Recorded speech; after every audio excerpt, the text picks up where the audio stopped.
Владата не се фали со средбите на потенцијалниот инвеститор во галопирачки растечкиот бизнис со канабис Майкл Страумитис, познат како Биг Майк.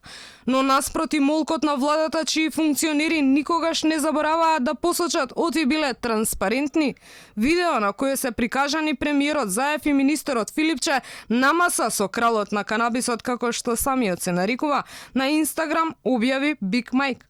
Тој во постот пишува оти ќе ја спасел земјава, а најави и 40.000 вработувања.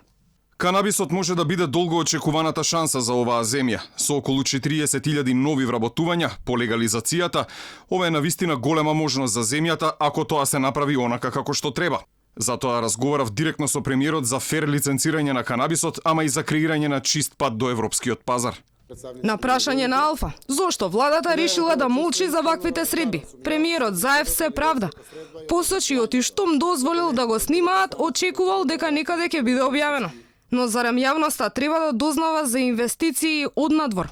Контраверзниот Биг Майк, кој повеќе од една деценија има живеено во бегство со 7 лажни идентитети, на социјалните мрежи денес активно пропагира многу повеќе од медицинска употреба на канабисот. Во неговата биографија, што може да се најде и на социјалната мрежа LinkedIn, ама и во голем број на интервјуа на познати странски веб страници, се наведува оти неговата компанија Advanced Nutrients е водачка за продажба на хранливи продукти од канабис, а е присутна во 93 земји во светот. Но секаде пишува и оти бил гонет за нелегално одгледување, а успеал да избега со лажни документи. Тој го контролира одгледувањето на повеќе од 1 милион садници на марихуана, бил гонет од федерална потера од DEA, Агенцијата за наркотици на Америка и американските маршали. Откако нелегално засадил садници во Калифорнија со фалсификувани лични документи, успеал да побегне во Канада.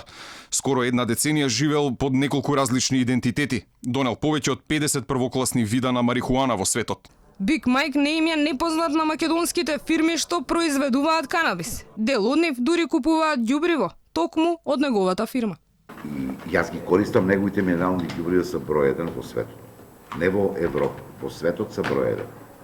Јас ги користам и ги гледам резултатите од неговите минерални ѓубрива.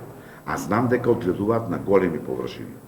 И додека бизнисменот познат како Биг Майк сериозно размислува како со помош на канабисот да ја спаси земјава, македонските фирми што се бават со производство на канабис за медицински цели алармираат за законски измени, за да не пропаднат и да не завршат со клуч на врат. Нивните барања се многобројни. Клучна им е дозволата за извоз на цветот канабис која ќе биде дефинирана со закон. Но не им се допаѓа обврската да приложат банкарска гаранција од 1 милион евра, ама и уплатата од 10% од годишната добивка на посебна сметка.